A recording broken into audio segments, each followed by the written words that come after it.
তো ভয় কিসের? আগে না একটু ভয় ছিল, আরে এই হুজুরের পরে আর কয় হুজুর আছে কে জানে। আমি আপনাদেরকে গ্যারান্টি দিচ্ছি আমার পরে আর কোনো বক্তা বা হুজুর এই মঞ্চে উঠবে না। আমি আজকের জন্য এখানে মাহফিল শেষ হবে, আমার পরে আর কোনো বক্তা নাই। অতএব আমি যতক্ষণ থাকবো স্টেজে, আমি বহুদূর থেকে এসেছি, সেই জুমার পরে রওনা হয়েছি, এখানে এসে এশারের নামাজ পড়েছি আমি।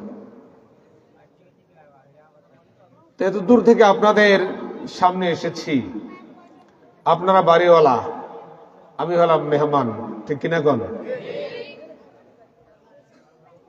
মেহমান যখন বাড়িতে আসে, বাড়িওয়ালারা যদি ঘর ছেড়ে পিছনের দরজা দিয়ে পালিয়ে যায়, এটা কি মেহমানের সম্মান না অপমান? এই জন্য আমি বলবো মেহমানকে সম্মান করুন। আমি হতে পারি ছোট কোনো আলেম, আমি হতে পারি আপনাদের অপরিচিত কোনো ব্যক্তি, তবে আমি মেহমান হিসেবে আপনাদের সামনে এসেছি। নবীজি বলেছেন, মান কানা ইউমিনু বিল্লাহি ওয়াল ইয়াউমিল আখির ফালিয়ুকরিম যায়ফান। হে উম্মত, তুমি যদি নিজেকে মুমিন বলে দাবি করো, তাহলে তুমি মেহমানের কদর করিও। বলেন সুবহানাল্লাহ। কথা কেউ না বলিয়ে, বাচ্চারা যদি আশেপাশে থাকে মেহরবানি করে চুপ করাই দিবেন। আর দুরুদের ফাঁকে আমি আপনাদেরকে একটা আরজ করছি, এই যে ফাঁকে ফাঁকে বঙ্গোপসাগরের বিভিন্ন দ্বীপের মতো মাঝে মাঝে সর বাইসে উঠছে দেখা যায় রাস্তায়, মাঝে মাঝে ফাঁক ফাঁক। এই ফাঁকগুলো কেন রাখছেন আপনারা? এই ফাঁক এই সবচেয়ে বড় সমস্যা। আমি একটা দোয়া করছি আপনাদের জন্য, আল্লাহ যারা ফাঁকটা বন্ধ করে বসবে, আল্লাহ তুমি তাদের জিন্দেগির গুনাহ মাফ করে দাও। যারা জিন্দেগির গুনাহ মাফের জন্য এই দোয়াটা নিতে চান, তারা খুব দ্রুত চলে আসেন। শুধু এখানে শেষ করবো না, আমি আল্লাহ দোয়া করছি যারা ফাঁকা জায়গা বন্ধ করে বসবে, সামনের জায়গা ফিল আপ করে বসবে, আল্লাহ তুমি তাদের বাপ মার গুনাহ মাফ করে দেন। বলেন আমিন। আপনারা কি চান না যে আপনার বাপ দাদার গুনাহ মাফ হোক? তাহলে সামনের জায়গা ভরে বসবেন। আল্লাহ যারা বসবে সামনে এসে, তাদের বাপ মা দাদা দাদি যারা কবরে চলে গেছে, আল্লাহ তুমি তাদের কবরটা জান্নাতের বাগান বানাও। বলেন আমিন। নবীজি বলছেন, কথা বন্ধ, কথা বন্ধ, বাবুরা কথা বন্ধ, একদম চুপ। নবীজি বলেছেন তিন জায়গায় মাঝখানে ফাঁকা রাখতে নাই। কথা মনে রাখবেন, কয় জায়গায়? যেরকম কয় জায়গায়? তিন জায়গায়। এক নম্বর, ওয়াজ মাহফিলে মাঝখানে ফাঁকা রাখবে না। দুই নম্বর, নামাজের কাতারে মাঝখানে ফাঁকা রাখবে না। তিন নম্বর, এটা খুব ভালো কথা, জামাই আর বউর মাঝখানে ফাঁকা রাখবে না। যারা বিয়া করছেন তারা খুব খুশি, যারা বিয়া করেন তারা আরো বেশি খুশি। জামাই বউর মাঝখানে ফাঁকা রাখলে মাঝখানে শয়তান ওয়াসওয়াসা দেয়। নামাজের কাতারের মাঝখানে ফাঁকা রাখলে মাঝখানে শয়তান গুতায়। ওয়াজের মাহফিলে ফাঁকা রাখলে মাঝখানে শয়তান বসে গুতায়। আরে যা শুনছ, বহুত ওয়াজ শুনছ, কত আর আমল করবি বেচিকে। এই জন্য মাঝখানের ফাঁকা জায়গা ফিল আপ করে আপনারা বসেছেন। আমার এক কথায় আপনারা বসে গেছেন। আমি দোয়া করি, আল্লাহ আমি মুসাফির মানুষ, আমার কথা আমার ভাইয়েরা শুনেছে, আল্লাহ তুমি তাদের জিন্দেগির গুনাহ মাফ করে দাও। বলেন আমিন। আর জোরে বলেন আমিন। আমি আপনাদেরকে বেশি কষ্ট দিব না। আল্লাহর কোরআন থেকে কিছু কথা, আল্লাহর বলা কথা, যে কথা আল্লাহ বলেছেন, সেই কথাগুলো আমি আপনাদেরকে শোনাবো। পারি নাই, এরকম একটা পরিবেশ বাংলাদেশে ছিল কিনা বলেন? অনুমতির জ্বালায় মানুষ মাহফিল বন্ধ করে দিয়েছে। কর্তৃপক্ষ মাহফিলের একদিন আগে ফোন করে কয়, হুজুর বহুত কষ্ট করছে অনুমতির জন্য, অনুমতি পাই না। কে? থানার Hindu officer, police Hindu officer, দারগা হিন্দু, ওর কাছে যাওয়া লাগছে অনুমতির জন্য, আমার মাহফিলের অনুমতি দেয় নাই। আমি বলছি ভাইরা বলেন, এই জমিন কার? কথা বলেন, এই জমিন কার? এই জমিন যে আল্লাহর কোন সন্দেহ আছে? তো কোরআন কার? আল্লাহর জমিনে আল্লাহর কোরআনের কথা হবে। তুমি সাতাবাতাকে অনুমতি দেওয়ার কথা কোন ঠিক কিনা? আল্লাহর জমিনে আল্লাহর কথা হবে, কারো কাছ থেকে অনুমতির দরকার নেই। আল্লাহ পাক এই পরিবেশটা কিয়ামত পর্যন্ত বাংলাদেশে জারি রাখেন, যেন আল্লাহর জমিনে আমরা আল্লাহর কথা বুক ফুলে বলতে পারি, কান খুলে শুনতে পারি। আল্লাহ তৌফিক দেন। বলেন আমিন। রাগ করছেন?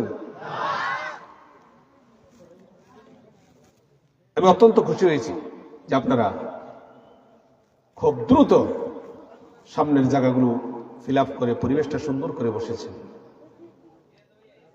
এখন থেকে যে কথাগুলো হবে আমরা সেই কথাগুলো দিলের কান খুলে, হৃদয়ের কান খুলে, মনের দরজা খুলে শোনার চেষ্টা করব। আল্লাহ তৌফিক দেন, বলেন আমিন। হৃদয়ের জানালা খুলে দাও না, হৃদয়ের খুলে দাও না, প্রভুর প্রেমে মন সারা দাও না। বলেন প্রভুর প্রেমে কেন সারা দাও না? জোরে কোন মারহাবা। আল্লাহুম্মা সাল্লি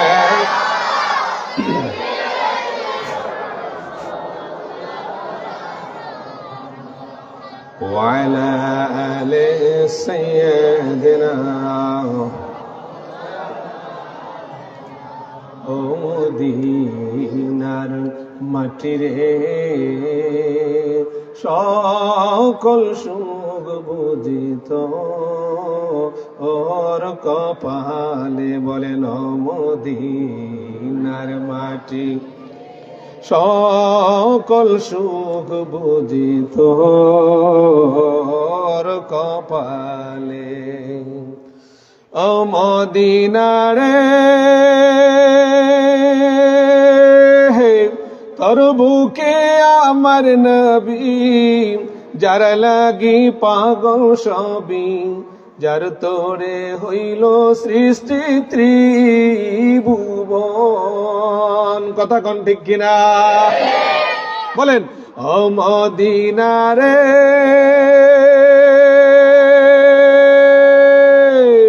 তোর বুকে আমার নবী, যার লাগি পাগল সবই, যার তোরে হইল সৃষ্টি ত্রিভুবন।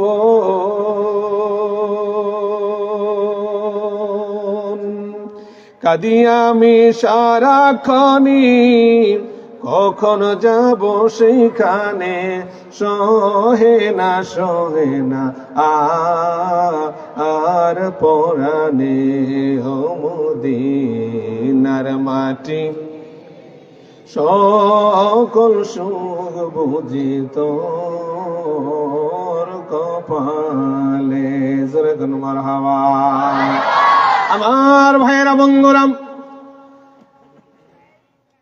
দুনিয়ার সমস্ত ধ্যান এবং খেয়ালগুলো ছেড়ে দিয়ে যেই নবীকে আপনি আমি ভুলে গেলাম, যেই নবীর আদর্শ উত্তর মরগাং যুব সমাজ ভুলে গেছে, মা বাবারা ভুলে গেছে, ভাই বেরাদাররা ভুলে গেছে। অথচ আজকে যদি আমি ওবায়দুল হক মারা যাই অথবা আপনারা কেউ মারা যান, মরার কোন অগ্রিম খবর আপনার কাছে আসবেনি, মরার কোন খবর আগে জানানো হবে না। তাই আমরা ইচ্ছে মতো জিন্দগি বানাই, ইচ্ছে মতো জীবন গঠন করি, যার যেমন মন চাই জীবন গঠন করি, যার জন্যই বাড়িঘর সুন্দর করে সাজালেন, যার জন্য নেয় অন্যায় দুর্নীতির পথ বেছে নিয়ে মন সন্তুষ্টি করলেন যে স্ত্রীর জন্য। আজকে যদি আপনি মারা যান আর মরার আগে যদি আপনার স্ত্রীকে বলেন, স্ত্রী গো আমি মরার পরে একটা মাত্র দিন তোমার খাটের মধ্যে আমার লাশটারে রাইখো, তোমার সঙ্গে সারা জিন্দেগি মোর কাটাইলাম, তোমার সঙ্গে আমার মরা লাশটা একদিন রাইখো, কোন স্ত্রী রাজি হবে? কথা কোন রাজি হবে? আমার ভাইয়েরা বন্ধুরা, আপনি যদি আপনার মাকে বলেন, মা আমাকে ছাড়া তুমি থাকতে পারে নাই গো মা, আমি তোমাকে ছাড়া একদিন কোথাও থাকতে পারি নাই মা গো মা, মরার পরে আমার লাশটা তোমার ঘরে একদিনের জন্য রাইখো। মা বলবে, বাবা দুনিয়ায় যতদিন ছিল ততদিন তুমি আমার ছেলে, আমি তোমাকে ততদিন আদর করেছি, তুমি আমাকে ভালোবেসেছ। মরার পরে ওই স্ত্রী সবার আগে বলবে তাড়াতাড়ি বের করেন, তাড়াতাড়ি বের করেন। এই মরা লাশ দেখলে আমার ভয় লাগে, আমার সন্তানেরা ভয় পায়। কথা কোন ঠিক কিনা? আল্লাহ রাই থইলে রাহাই, রাত পোহাইলে ডর বয়স কহলি সইলা যায়। ঠিক কিনা কোন? অথচ 1 বছর নয়, 2 বছর নয়, এখনো কথা হইতেছে। কথাটা বন্ধ করেন না ভাই, কথা বলে হবে না। আপনাদের যতটা মনোযোগ থাকবে আল্লাহ পাক এই মাহফিলে তত সুন্দর সুন্দর কথা আমার মাথার উপর নাজিল করবে। সুবহানাল্লাহ। আপনারা এলোমেলো হলে আমার মাথার ভিতর থেকে কথা এলোমেলো হয়ে যাবে। এই জন্য কিছু সময়